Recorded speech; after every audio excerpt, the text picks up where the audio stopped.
오늘 하나님의 말씀은 시편 88편의 마지막 단락 13절로 18절까지입니다.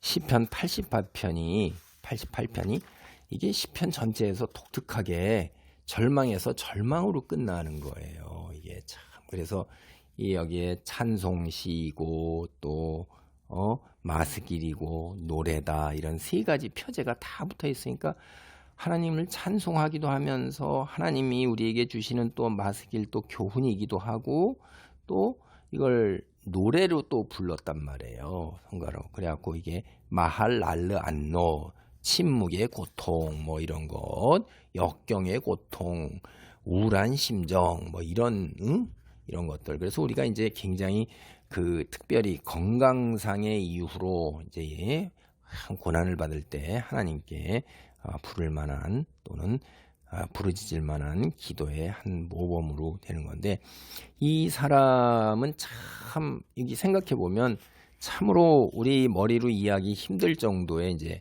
어려움 속에서 평생을 살아가면서 죽음이 임박한 거예요. 하나님이여 내 기도에 나의 기도를 기울여 주셔서 제가 이렇게 고통스럽습니다. 아버지 그리고 하나님 제가 왜 안 도와주십니까? 이렇게 하고 이제 하나님에 대한 그 원망과 서운함이 마지막으로 마무리가 됩니다. 절망에서 시작해서 절망으로 끝나는 참 드문 이제 시편이에요. 13절입니다. 여호와여 오직 내가 주께 부르짖었사오니 아침에 나의 기도가 주의 앞에 이르리이다. 여호와여 어찌하여 나의 영혼을 버리시며 어찌하여 주의 얼굴을 내게서 숨기시나이까.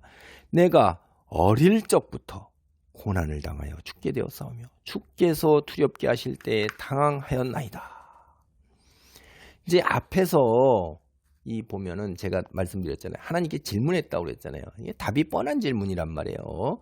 그걸 수사학적인 질문이다. 그렇게 했잖아요. 답이 뭐 뻔한 질문이 아니에요. 답은 다 아는 건데 일부러 질문하는 걸 강조를 통해서 하나님께 이제 살게 해달라고 호소를 한 거죠, 사실. 그런데 여기서 이제 원망과 탄식으로 마무리가 되는데 하나님께 이 보면은 기도를 게을리한 적이 없어요.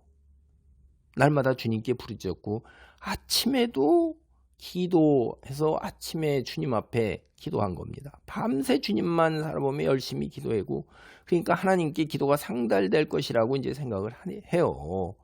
아침이라는 것은 사실은 하나님이 자기 백성을 구원하시는 때입니다. 그게 이제 시편의 90편이나 143편에 나오는데 근데 아침에도 부르짖는데 이제 내게는 하나님의 구원의 때가 이르지가 않는 거예요. 하나님께 참으로 열심히 기도했는데 하나님께서 아직도 침묵하시고 반응하시지 않으니까 여호와께서 나의 영혼을 버리셨나?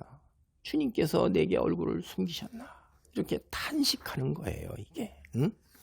그러니까 도대체 하나님이 만나 주시지도 않고 형편도 헤아려 주시지 않으니 하나님께 버림받았구나라고밖에 생각할 수밖에 없다. 그렇게 신음소리를 내는 겁니다. 그래서 만약에 하나님 이처럼 제가 열심히 기도하는데 이런 사람을 살려주시지 않으면 과연 어떤 사람을 살려 주실 것입니까? 이런 이제 질문까지도 하게 만드는 것입니다. 15절을 보면 참 슬픈 것이 평생을 고통 속에서 살아왔는데 지금 이제 죽음을 앞두고 있는 거예요. 내가 어릴 적부터 고난을 당하여 죽게 되었사오며 그렇죠? 어떤 고통을 당하며 어릴 적부터 살아왔는지는 모르겠지만 아마 우리가 짐작컨대 불치병, 질병 그걸 살아왔던 걸로 이제 어릴 때 태어나면서부터 그렇게 살아왔지 않냐 이렇게 우리가 생각했는데 죽음을 눈앞에 두고 있는 것입니다. 근데 사실은 어릴 적부터 태어나면서부터 이 불치병 속에서 매일 죽음에 대한 두려움이 그를 짓눌렀던 거예요. 이런 상황을 주께서 그를 두렵게 하시는 것 이것으로 이제 표현을 하는 거예요. 그러니까 하나님께 서운한 감정을 가질 수가 있죠. 서운한 감정을 가졌다는 것 자체가 아직도 하나님을 믿고 있는 겁니다. 하나님께 희망의 끈을 가지고 있는 거죠. 16절입니다. 주의 진노가 내게 넘치고 주의 두려움이 나를 끊었나이다.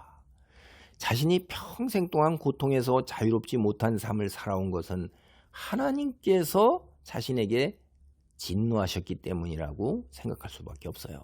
무엇 때문에 하나님이 내게 진노하셨는지는 사실 알지 못해요. 알았더라면 분명히 해결책을 찾아보았을 것이고 그를 향해서 노력해 보았을 텐데 그의 고통이 이제 하나님이 내게 진노하셨기 때문이라는 사실 증거는 없지만은 근데 이 입장에서 생각해 볼 때 평생을 태어날 때부터 그렇게 왜 하필 내가 그리고 내가 하나님께 계속 부르짖었는데도 응답이 없고 침묵 속에서 오니까 하나님이 내게 진노하셨나 보다. 나의 죄 때문에 그러나 보다 라고 그리고 내 고통이 하나님 진노의 표현이다 라고 밖에 생각할 수밖에 없게 되는 상황이에요. 이게 우리가 현실적으로 하나님의 섭리와 하나님의 절대적인 주권 그런 것까지 이제 우리가 생각을 할 수 있지만은 그럼에도 불구하고 이제 우리가 다 이해 못하기 때문에 그리고 내가 겪어야 하잖아요. 그걸 그래서 이렇게 하나님의 진노의 표현으로 내가 이렇게 평생 이 고통 속에서 이제 죽음을 목전에 두고 있구나. 그래 하나님이 두렵다는 말을 할 수밖에 없는 거예요. 그게 이제 출애굽기도 15장이나 23장 보면 하나님이 두려운 분이시잖아요. 얼마나 하나님이 두려운 분이고 어미하신 분입니까? 우리는 하나님이 사랑의 하나님이라고 그래갖고선 무조건 뭐 하나님이 우리 응석 부리고 뭐 죄 짓고 용서해 주옵소서 그러면 다 용서하시고 그래서 사랑과 은혜, 자비의 하나님, 긍휼의 하나님만 생각하죠. 하나님은 양면이십니다. 죄에 대해서는 무지하게 어미하시고 무서운 분이세요. 그래서 여러분 보세요. 출애굽 이후에 가나안 땅에서 1세대가 다 광야에서 죽었잖아요. 그리고 모세에게 대든 고라 자손의 고라와 그 편을 들었던 사람들 땅이 입을 벌려서 그대로 삼켜버렸어요. 또 하늘에서 불이 내려와 가지고 하나님의 사람이 대항하거나 하나님의 사람을 저기하는 사람들에 대해서 하늘에서 불이 내려와 가지고 기가 막힌 얘기죠. 이게 무서운 겁니다. 하나님은 두려운 분이세요. 우리는 잘 생각하셔야 돼요. 삶이 우리가 생각하는 것처럼 그렇게 평안하고 순조롭고 순탄하냐? 아니야. 녹록하지 않다 이 말이에요. 17절 보세요. 이런 일 두려움이 나를 끊었나이다. 이런 일들이 물같이 종일 나를 애우며 함께 나를 둘러쌌나이다. 주는 내게서 사랑하는 자와 친구를 멀리 떠나게 하시며 내가 아는 자를 흑암에 두셨나이다.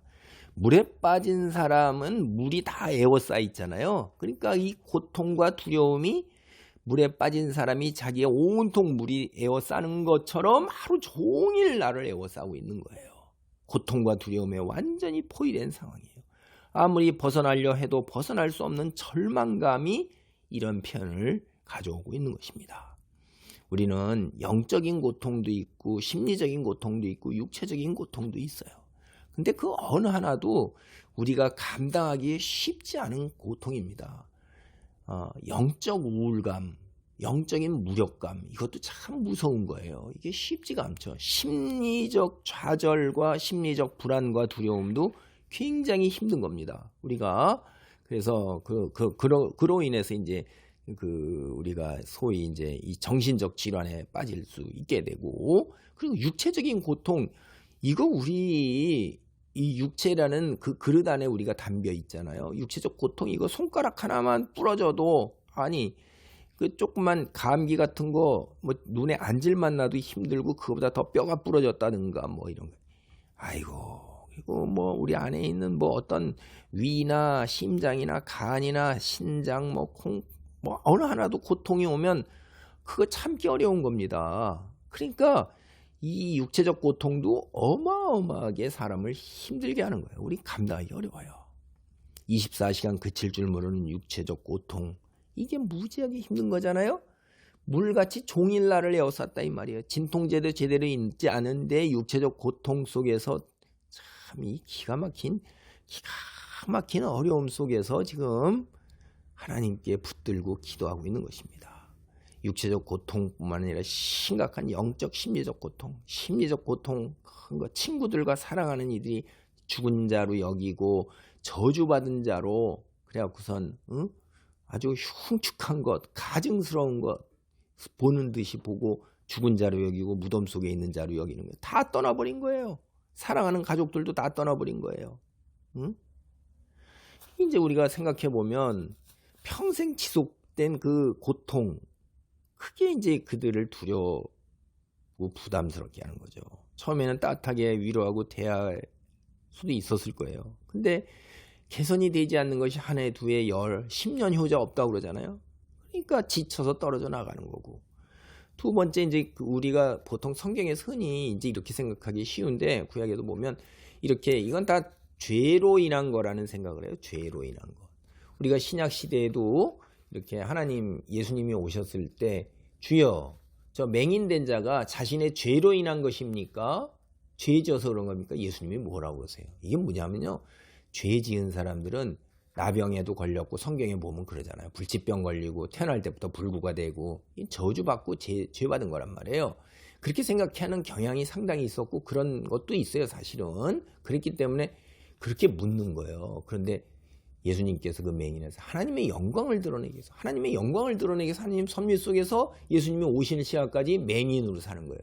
누군가는 그 역할을 감당하는 겁니다.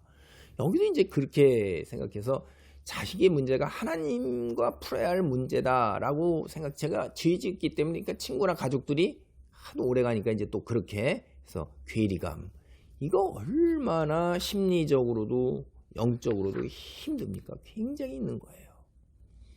이것이 다 하나님이 하신 일이라고 하면서 서운함을 표시하고 있는 겁니다. 이 시편 84편 처음부터 끝까지 소망이 없어요. 전적으로 절망적입니다. 그리고 절망으로 끝나요. 아직도 88편이요. 죄송합니다. 절망적 어두움 속에 있으면서 이 절망적 어두움이 평생 친구예요. 기가 막힌 거죠. 이러한 상황 속에서는 사실은 어떠한 말도 위로가 되지가 않습니다. 여러분, 욥기에 와서 친구들이 나불나불 떠들어대는 거, 정의롭다 그러고 자기 판단하고 자기 생각 떠들어대는 거, 이게 욥이 굉장히 서운했던 거예요. 그저 옆에 와서 같이 있어주고 손잡아주고 그냥 같이만 있어도 그게 도움이 되는 거예요. 가서 뭔 말로 위로가 돼요. 우리 잘 생각해 봐야 돼요. 우리가 교회 다니면서 어두움 속에 있는 사람들, 힘든 속에 있는 사람들, 때로는 중도 장애가 되기도 하는 사람들, 불치병에 걸린 사람들, 인간관계 파탄 난 사람들, 가정이 무너져 내린 사람들, 뭔 말로 우리가 위로가 되겠어요. 그죠? 가만히 곁에 가서 앉아주고 바라봐주고 그저 옆에 같이 시간 보내주고, 그냥 말로 위로 안 해도 그거 다 아는 거예요. 동병상련입니다. 참 그걸 뭐 그냥 더 열심히 기도해라, 사람 2번 죽이는 겁니다. 그런 말 참 우리 조심해야 될 것 같아요. 목회자들도 이런 일 경험하고 있는 성도들 위로합시다고 입 쉽게 열어서는 안 되고, 지도자도 입 쉽게 열어서는 안 되는 겁니다. 이제 한 가지 우리가 여기도 소망이 있는 거예요. 혹독한 시련의 때를 보내면서 하나님께 많은 상처를 입었고 서운함 속에서 때로는 원망도 입에 나오는 것 같아요. 근데 신앙을 포기하지 아니하고 하나님께 이렇게 형편을 구구절절히 아뢰면서 계속 기도하고 있잖아요. 이게 대단한 겁니다. 이건 우리는 이걸 본받아야 되는 거예요. 너무 대단한 거예요. 그를 치신 주님께, 자기를 치셨다고 생각하는 주님께 기도하는 것은 아직도 주님의 선하심과 주님의 창조주이심과 주님의 통치자 되심과 주님만이 구원이라는 걸 믿고 있기 때문에 그러는 거예요. 우리가 정말로 신앙의 진가, 성경 속에서 믿음으로 어떻게 살아야 하는가를 보여주는 진수입니다. 이게 다니엘의 세 친구, 제가 다시 얘기합니다. 느부갓네살이 우상에게 절하라고 한 명령을 거부하면서 풀무불에 던져질 위기에 그리 아니하실지라도 이렇게 하면서 풀무불 가운데 능히 건져내겠고 왕의 손에서도 건져내겠지만 그리 아니하실지라도 왕의 신을 섬기지 아니하고 왕이 세우신 금신상에게 절하지 아니하겠나이다 라는 이 고백, 마찬가지입니다. 동일한 고백으로 고통을 견뎌내고 있는 정말로 위대한 신앙인, 우리가 다 이 성경에서 나오는 아브라함과 아버지 하나님이요 요셉이나 혹은 다윗만이 위대한 신앙의 인물이 아니라 이렇게 누군지도 모르는 이 대단히 위대한 큰 신앙의 인물들이 성경 속에서는 곳곳에 나오고 있고, 오늘날 세상 속에서도 비록 이름 없지만 빛도 없지만 누군가는 이 세상에 존재하는 이름난 그 누구보다도 더 위대한 신앙의 믿음의 길을 걸어가고 있다고 저는 분명히 믿습니다. 여러분이 바로 그런, 세상이 알아주지 않는다 할지라도 하나님은 알아계시고 누군가는 이런 우리가 이해하지 못하지만 하나님께서 누군가는 이 감당해야 될 그 역할, 할 수 없지만 이 맹인과 같은 역할, 이 시인과 같이 태어날 때부터 어두움과 평생을 같이 해야 되는 고통 속에 있어야 되는 역할을 누군가는 감당해야 하는가 봐요.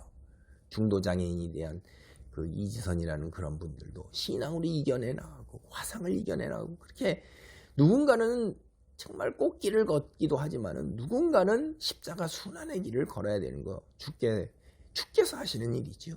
받아들일 수밖에 없고 그러나 소망의 끈 속에서 끝까지 주님이 주시는 평안과 위로 속에서 하나님 사람으로 서시기를 바랍니다. 기도합니다. 하나님 감사합니다. 우리는 모릅니다. 그러나 주님이 통치자시고 하나님이 왕이시며 누군가는 이렇게 어둠 속에서 힘든 고통의 세월을 보내야 되는 것을 아버지 하나님 우리 깨닫고 기도하고 위로하고 그들 옆에 같이 있어줄 수 있고 또 하나님께서 나를 이런 오늘 삶의 자리에서 평강과 아버지 하나님의 평안함을 누리게 해주신 것에 감사하며 내게 누리는 이 평안함과 평안과 기쁨을 함께 또 다른 이들에게 전해줄 수 있는 사랑의 통로, 축복의 통로가 되도록 아버지 우리를 역사하소서, 붙들어 주시옵소서. 우리를 통하여 주의 놀라운 기적이 있기를 간절히 기도합니다. 예수님의 이름으로 기도하옵나이다.